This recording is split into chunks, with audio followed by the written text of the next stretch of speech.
Dude படத்தோட கதை எதோட காப்பின்னு உங்களுக்கு தெரியுமா? இந்த மாதிரி நிகழ்ச்சி இதுக்கு முன்னாடி நிறைய நடந்திருக்குது, ஆனால் இதுதான் ஃபர்ஸ்ட் டைம். பிரதீப் ரங்கநாதனோட ஸ்கிரிப்ட் செலெக்ஷனே கொஞ்சம் டிஃப்ரெண்ட்டாக தான் இருக்கும்.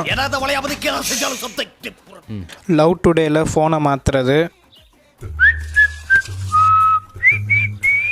டிராகன் படத்தில் பேப்பரை மாற்றுறது, டியூட் படத்தில் எதை மாற்றினாருன்னு உங்களுக்கே தெரிஞ்சிருக்கும். எல்ஐகேல வேற ஒரு உலகத்தில் லவ் பண்ணுற மாதிரி காட்ட போகிறாங்க போல். இந்த மொத்த பில்டிங்கில் அது மட்டும் தான் உங்களுக்கு பிரச்சனை இருக்குல்ல? அது மட்டும் இல்லாமல் இந்த டியூட் படத்தை வந்து நம்ம சசிகுமார் வந்து காந்தி காலத்திலே வந்து எடுத்துட்டாரு. என்னடா இப்படி வியாபாரம் பண்றீங்க?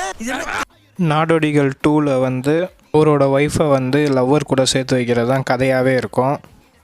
அவனை சொல்லி நிறுத்துங்களேன்டா, அவன் நிறுத்துற அந்த லூசுக்கு மட்டும் வந்துட்டே இருக்கான்.